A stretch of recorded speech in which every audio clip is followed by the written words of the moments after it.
ठीक है। छोटी क्लासेस में मतलब आप 8th क्लास में इसके बारे में पढ़कर आ चुके हैं। चैप्टर का नाम और कुछ था, डेटा एनालिटिक्स।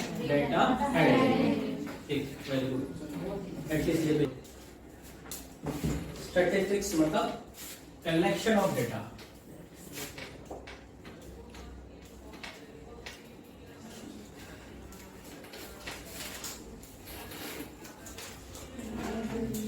और डेटा को थोड़ा सा और रिफाइन करें तो ये बनकर आएगा इंफॉर्मेशन।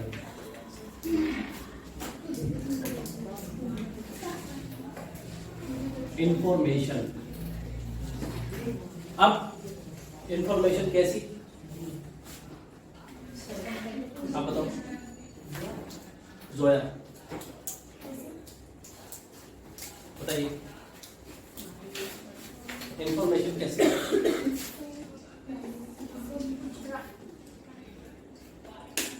मैं टाइप नहीं पूछ रहा, वो बात कर रहा हूँ बस। एग्जाम्पल के तौर पर बताइए जी। No idea. Day to day life के अंदर आप जो सुबह से लेकर शाम तक आपके सामने चीज रिपीट होती रहती है एवरी डे। जैसे सर हमारी क्लास में बच्चों की हाइट एक तरह से, ठीक है, हमारी क्लास में कितने स्टूडेंट हैं, सबकी एज कितनी है, ठीक है, हाइट के हिसाब से कितने हैं, कितने हाइट के कितने कितने हैं, शूज के साइज सबके सेम है, छोटे बड़े हैं, कितने सेम साइज के हैं, कितने वेट वाले हैं, 60 किलो के कितने हैं, 70 किलो के कितने हैं, ठीक है। इस तरह से डेटा एक अपने पास कलेक्शन कर रहा है। सन 2000 के अंदर सीबीएसई में कितने बच्चे अपीयर हुए थे 10th क्लास में, ये भी तो डेटा है। कोरोना वायरस से कितने लोग मरे, कितने दिन तक उनको पर कोरोना वायरस का इफेक्ट रहा, ठीक है, कितने रिकवर हुए, कलेक्शन ऑफ डेटा। नए नए तरह के बैक्टीरिया आ रहा है, उनमें क्या क्या डिसीजेस बढ़ती जा रही हैं, क्या कॉम्प्लिकेशंस बढ़ती जा रही हैं, किस टाइप की कॉम्प्लिकेशन सामने आ रही है, किस बंदे के अंदर कितना वो इफेक्ट कर रहा है, इस तरह के कितने सारे हैं। पॉपुलेशन भी एक कलेक्शन ऑफ डेटा है। एक गांव के अंदर कितने लोग रहते हैं, उनको रोज के लिए कितना पानी चाहिए, है ना। हम जो शहर में रहते हैं और गांव में जो रहते हैं, कंपेयर करें ना, गांव वालों को ज्यादा पानी चाहिए होता है। क्यों? इरिगेशन की वजह से, खेती बाड़ी के लिए तो पानी चाहिए उनको, ठीक है। तो मैंने आपसे पूछा कि सन 2000 के अंदर सीबीएसई एग्जाम के अंदर कितने बच्चे अपीयर होते हैं 10th क्लास में, एक बात ये हो गई। दूसरी बात, हिंदुस्तान में कितने हाथी हैं, एक डेटा ये भी तो नहीं है डेटा, तो किस नहीं है, तो किस डेटा को कलेक्शन करने में बहुत टाइम लगेगा और ऑलमोस्ट ना के बराबर लगेगा, हाथी वाला, है ना। जिस कलेक्शन का, जिस डेटा का कलेक्शन इजीली हो जाए,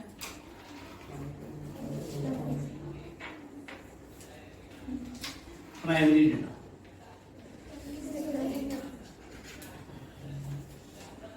और सेकेंडरी डेटा।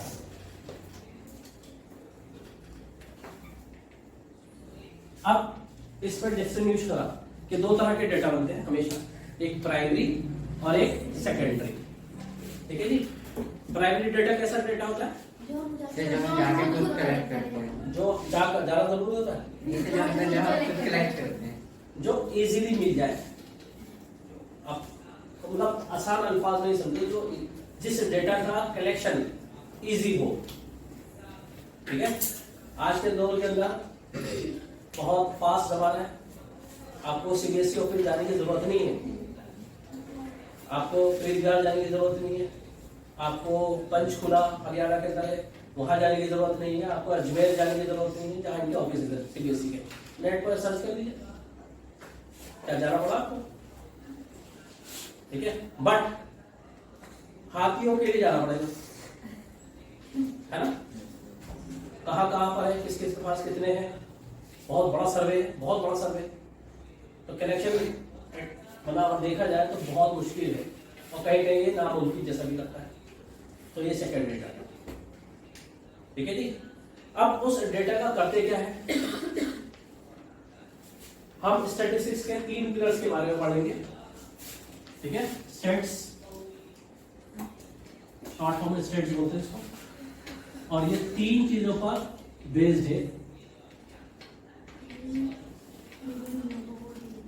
मीन,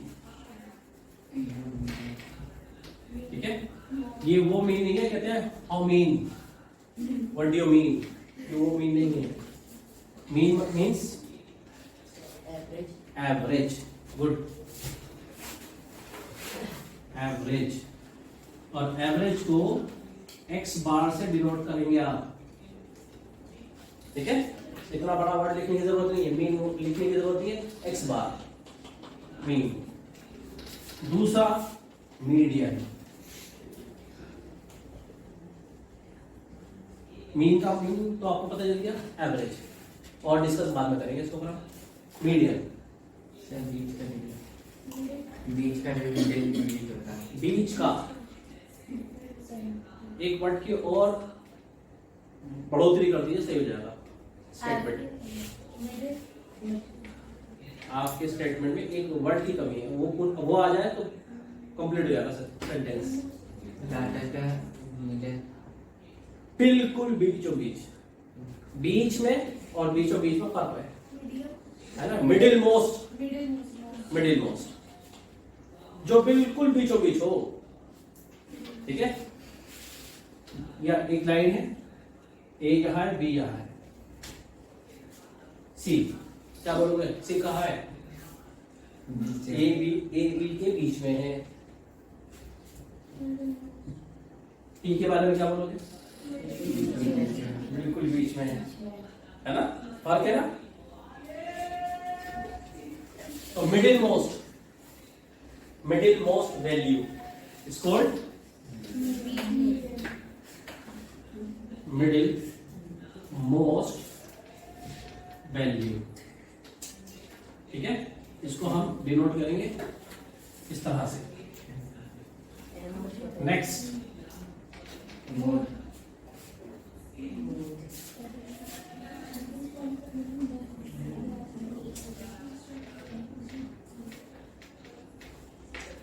मोड, ठीक है। मोड मीन्स अपना,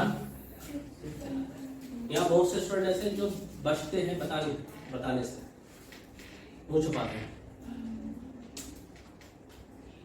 सर मतलब मीन भी हो सकता है, मीडियम भी हो सकता है। Absolutely wrong.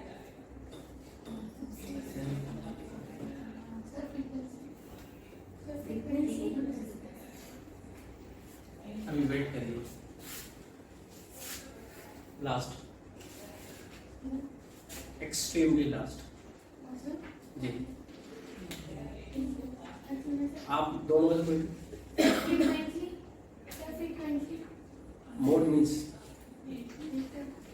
नो, आप बताओ।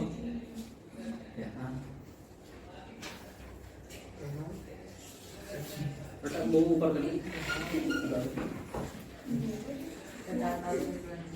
मिला नहीं ना, बहुत कोशिश करी मिल जाए, मिला नहीं। और कोई, highest vacancy, most occurring value, उस डेटा का जो मैंने आपके शूज का साइज निकाला, पता लगाया कि सबका शूज का साइज क्या है, किसी का 5 नंबर, किसी का 6 नंबर, किसी का 7 नंबर, किसी का 8 number.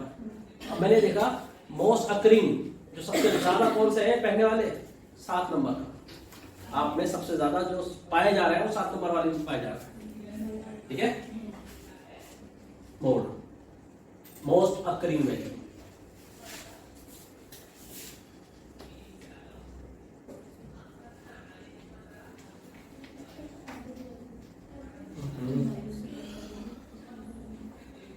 Most occurring value,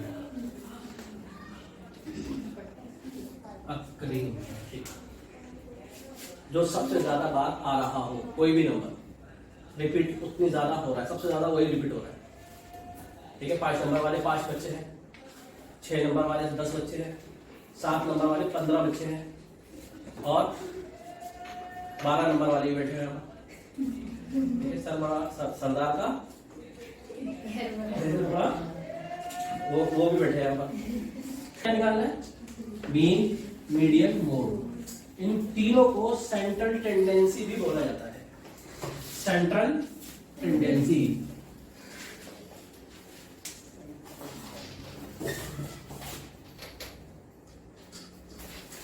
central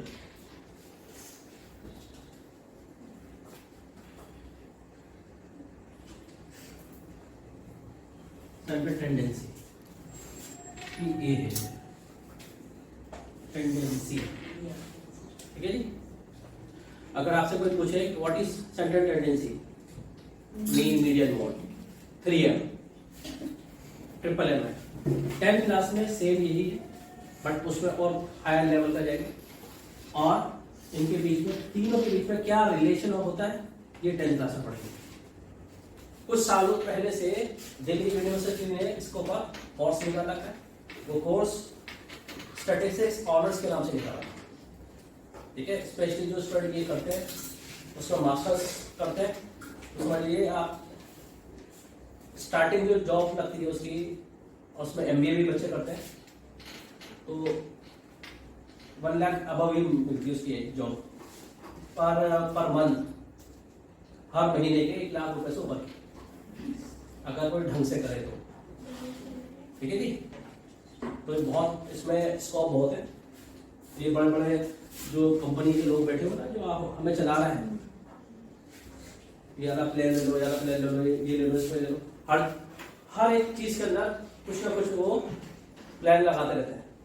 तो वो यही जो लोग होते हैं ना, ऑनर्स कर बैठे होते हैं, या तो BCom ऑनर्स करते हैं उसके बाद MBA करते हैं, या स्टैटिस्टिक्स ऑनर्स करते हैं उसके बाद करते हैं।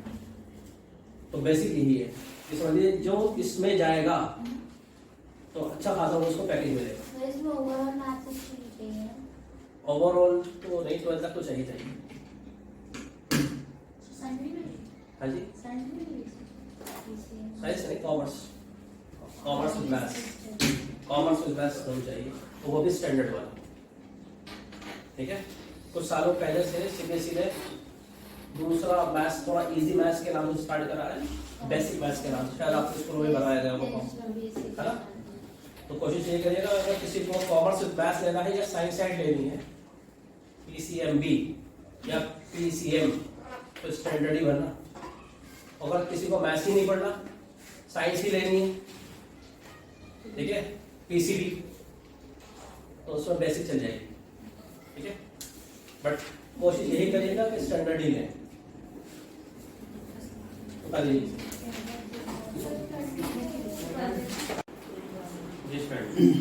हमने लास्ट क्लास में स्टार्ट करा था स्टैटिस्टिक्स, याद है आप लोगों को? उस पर हमने बेसिक चीजें स्टडी रिवाइज करी थी, क्योंकि ऑलरेडी आप ये 8 क्लास में पढ़ा चुके हैं। एक बार फिर स्टैटिस्टिक्स क्या होगी?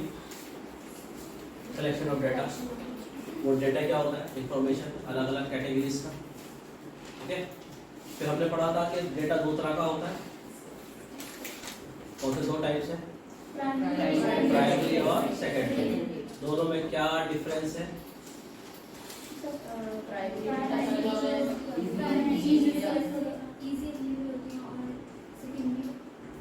सेकेंडरी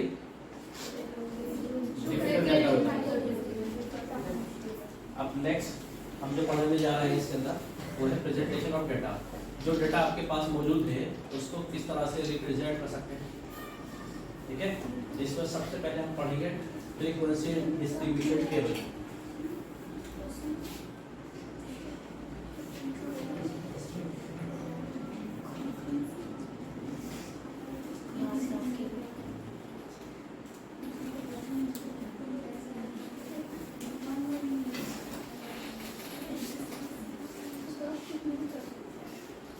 फ्रीक्वेंसी डिस्ट्रीब्यूशन टेबल, यानी वो जो डेटा है उस डेटा को अगर आप देखें, मान लीजिए 100 ही बंदे, अगर 100 बंदों की बात करूँ मैं, 100 कोई बंदे हैं, उनका डिस्टेंस दे रखा है। किसी फैक्ट्री के अंदर 100 वर्कर काम करते हैं, ठीक है।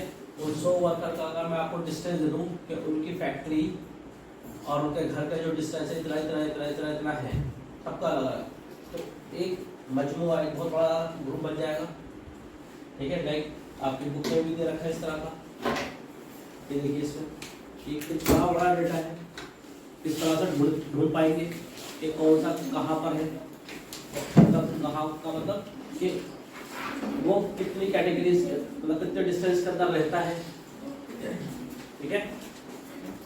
अगर मुझे कोई पर्टिकुलर क्लास के बारे में मालूम करनी हो, भाई ऐसे कितने वर्कर हैं जो फैक्ट्री से 10 किलोमीटर दूरी पर रहते हैं, तो मैं एक एक करके छाटूंगा, फिर गिनूंगा बैठकर, इस डेटा को समराइज करना होगा, ठीक है।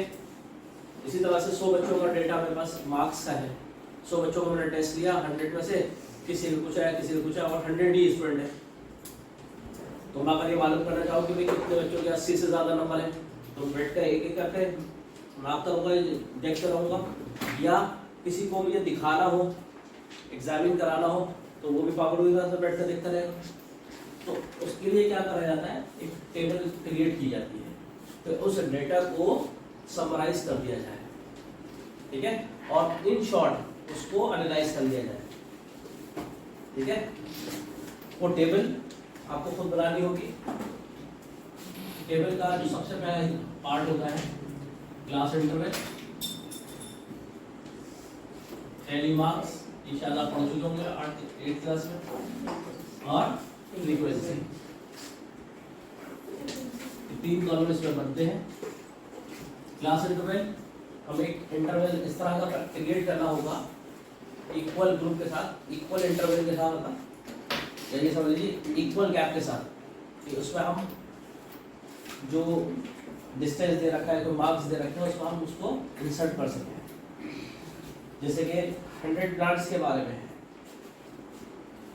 100 plants each were planted in 100 school during after the one month.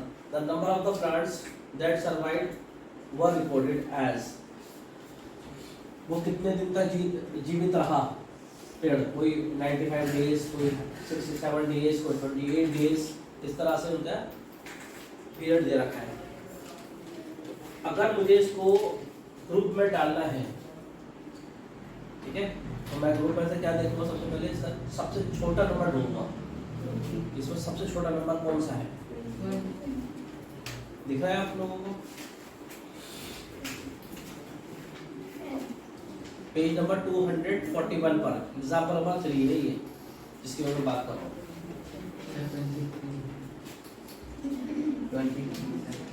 23 कह रहे हैं आप?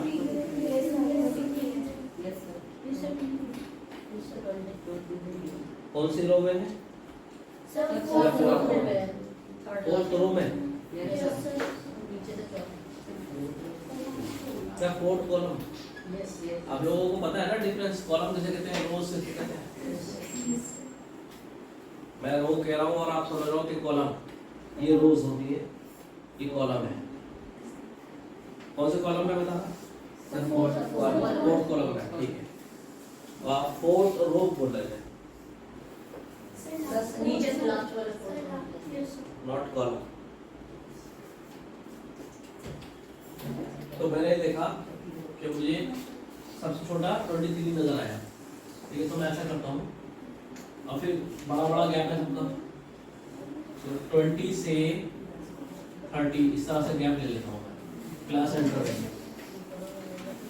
ग्रुपिंग, इसको बोलते हैं ग्रुपिंग करना, 30 to 40, 40 to 50, 50 to 60, 60 to 70, 70 to 80, 80 to 90, और 90 to 100। 100 से ज़्यादा तो है ही नहीं।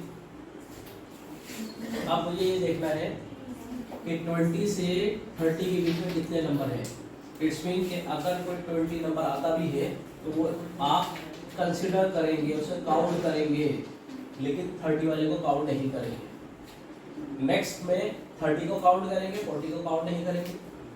20 के सारे नंबर आएंगे इनके, बट 40 को काउंट नहीं किया जाएगा।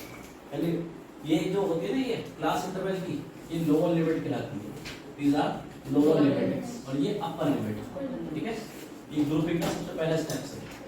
क्लास इंटरवल 5-5 का गैप भी बन सकता है, 2-2 का भी, 10-10 का भी।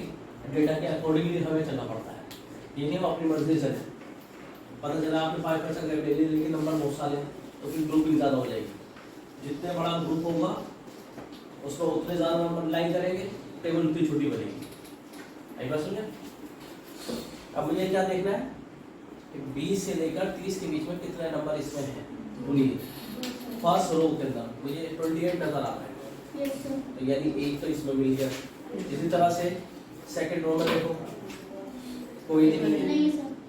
थर्ड रो में भी कोई नहीं है, फोर्थ रो में भी कोई नहीं है, फिफ्थ में भी कोई नहीं है, सिक्स्थ में भी कोई नहीं है, सेवंथ में 23 है। फिर उसके बाद चलिए 27, ठीक है। फिर नेक्स्ट नहीं है, तो मुझे 3 नजर आए। ठीक है, तो ये क्या लिखूंगा 10 मार्क्स के लिए 1 2 3। ठीक है, तो इसके बाद मुझे 30 से लेकर 40 के बीच में देखना। अगर 30 आ जाता है तो उसको काउंट करेंगे, 40 वाले को काउंट नहीं करेंगे। बताइए, फर्स्ट रो में मुझे एक नजर आ रहा है, 2 नजर आ रहा है मुझे, 32 और 33। और ढूंढिए,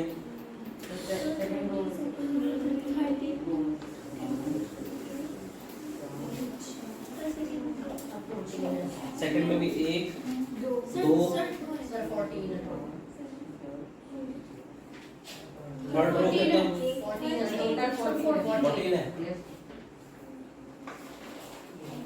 अब देखिए 1 2 3 4 और एक इसको काटेगा, उसको 5 मानेंगे। इसी तरह से ये होगा 5 6 7 8 9, ये 10 11 12 13 14। ठीक है जी।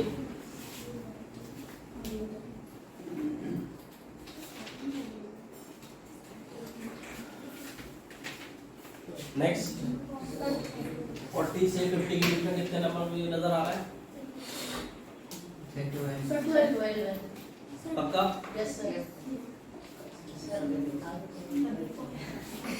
1 2 3 4 1 3 2 4 1 2।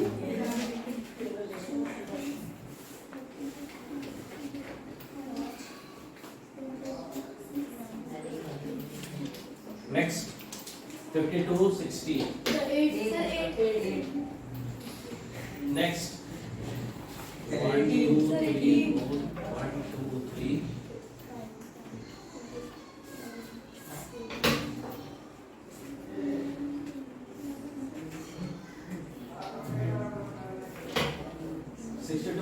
कितना आ रहा है? 18। 1 2 3 4 1 2 3 4 1 2 3 4। ठीक है, 1 2 3 18 बोला है आपने। तो अब एक इसको काटेगा, 5 हो गए, ये 10 हो गया, 15 हो गया। नेक्स्ट बताइए 10। गर्ल्स नहीं कर रहे, क्या बात है? गर्ल्स को वहां पे टेबल से पूरा बन जाता है।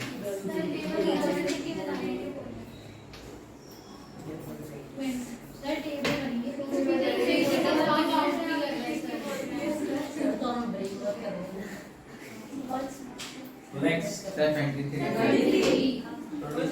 यस सर, फिर 12 23 1 2 3 4 1 2 3 4 1 2 3 4 1 2 3 4 1 2 3 23।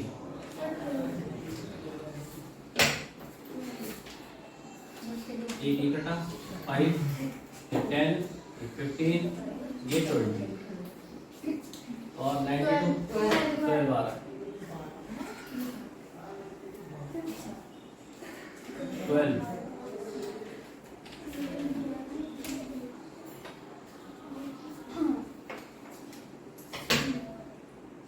12। अब इसका टोटल हमें देखना पड़ेगा, 100 है सर। कब देखना पड़ेगा, कब का देखना पड़ेगा, ये कहीं हमसे गलती तो नहीं हुई थी।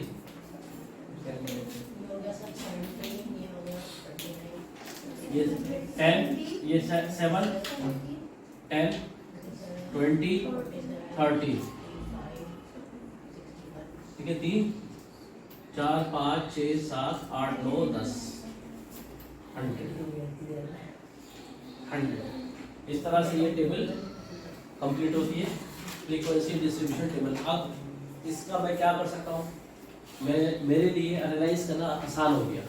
पहले मुझे पूरा डेटा को देखना पड़ रहा था कि बंदे का अलग अलग नंबर में छांटना पड़ रहा था, और अब मेरे लिए क्या आसान हो गया।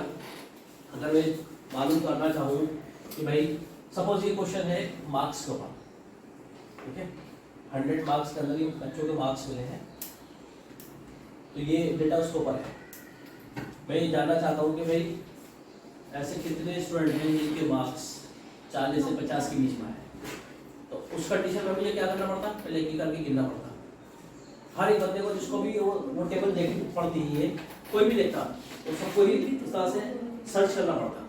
अब सर्च करने की जरूरत नहीं है, कोई एक बंदा बनाएगा, बाकी सब आराम से उसको एनालाइज कर सकते हैं, है ना। तो ऐसे कितने स्टूडेंट हैं जिनके मार्क्स 40 से 50 के बीच में 12 है, ठीक है। मैं मालूम करना चाहूँ कि मेरी क्लास में हाईएस्ट मार्क्स लाने वाले कितने बच्चे हैं।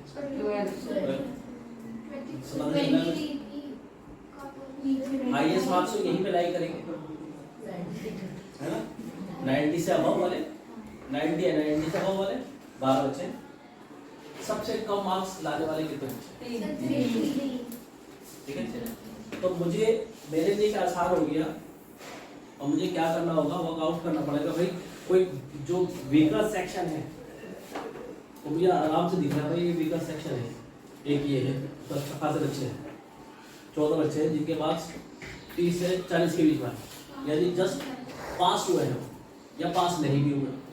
33 मार्क्स है ना, है ना, 33 भी हो सकता है इसमें, और हो सकता है थोड़ा सा ज़्यादा भी हो, तो बिल्कुल मार्जिन पर है वो, मुझे ज़्यादा मेहनत करनी पड़ेगी। ये एज अ टीचर कोई भी होगा तो उसको आराम से देखेगा, यार इस डेटा इसमें जो बच्चे हैं उन पर मुझे ज़्यादा मेहनत करनी है, जो थोड़ी और एवरेज अच्छी हो जाएगी। और ये जैसे 70 to 80 है, जिनके मार्क्स 70 to 80 है, इनके साथ में मुझे थोड़ी और मेहनत करने की ज़रूरत है, थोड़ा पुशअप करने की ज़रूरत है। ये और अच्छे अच्छे होकर मार्क्स 80 to 90 या 90 to 100 के बीच में लाइन कर सकते हैं, अगर इनको अच्छे से पुशअप किया जाए। तो एक तरह से ये एनालाइज करने के लिए स्टूडेंट डेटा, ठीक है। तो as a teacher, as a company उसको एनालाइज करती है जब आपके सामने ऐसा डेटा मौजूद हो। तो इसलिए हम ये फ्रीक्वेंसी डिस्ट्रीब्यूशन टेबल बनाते हैं, ठीक है। स्टैटिस्टिक्स का बिल्कुल बेसिक चीज़ें हैं ये, उसके बाद फर्दर और चीज़ें पढ़ती चली जाती हैं क्लास के हिसाब से, स्टैंडर्ड के हिसाब से। अब हम आपको पता होना चाहिए, ये लोअर लिमिट होती है, मैं बार बार बता रहा हूँ क्योंकि मैं एक्स्ट्रा क्वेश्चन जब बताऊंगा ना, थोड़ा बहुत इससे रिलेटेड भी बताऊंगा कि अपर लिमिट और लोअर लिमिट किस तरह से बनाई जाती है, ठीक है। ये लोअर लिमिट है और ये अपर लिमिट।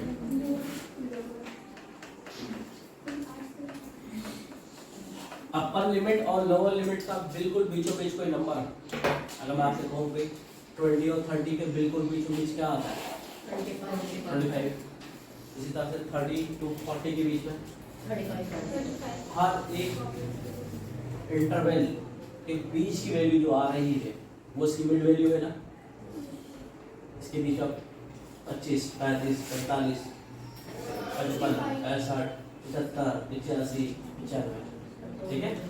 35, 35, 45, 55, 65, 75, 85, 95। ये जो मैंने नंबर बोले ना इनको क्या बोलते हैं? Median mode class mark. Question आता है 1 मार्क के अंदर, what is the class mark? Class mark, class mark.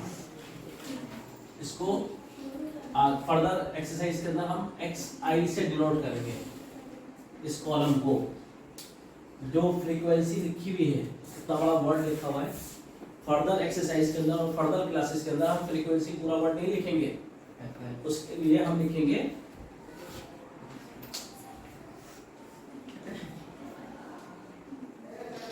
FI। ठीक है, FI का मतलब ये फ्रीक्वेंसी है। इतना बड़ा वर्ड लिखना खावा के टाइम वेस्ट है। तो क्लास मार्क यानी XI, वो XI आती कैसे? Lower limit plus upper limit upon 2, दोनों प्लस करो आधा कर दो, अपर लिमिट और लोअर लिमिट के बीचों बीच का नंबर मिल जाएगा आपको। तो किसी भी नंबर के बीचों बीच चाहिए, दो नंबरों के बीचों बीच कोई भी नंबर चाहिए, हमेशा प्लस करके 2 से डिवाइड करते हैं, कहने वाली बात भी है।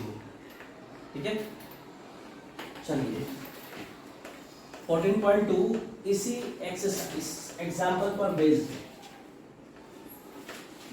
ठीक है, तो हर किसी को मैं अलग-अलग क्वेश्चन दूंगा और एक एक क्वेश्चन करके वो परफॉर्म करके अच्छे से टेबल बनाएंगे, फिर हम अगले एक्सरसाइज जाएंगे। क्योंकि इतने सारे क्वेश्चन सिमिलर क्वेश्चन करना सही नहीं है, प्रैक्टिस के तौर पर आप घर पर बैठ कर करेंगे। ठीक है जी, चलिए यूसुफ साहब, इसको ग्रुप डेटा भी बोलते हैं। ये ग्रुप डेटा जिस क्वेश्चन के अंदर इस तरह से हम बनाते हैं, ये क्लास इंटरवल, उसको ग्रुप डेटा बोलते हैं। ठीक है, अनग्रुप डेटा भी होता है।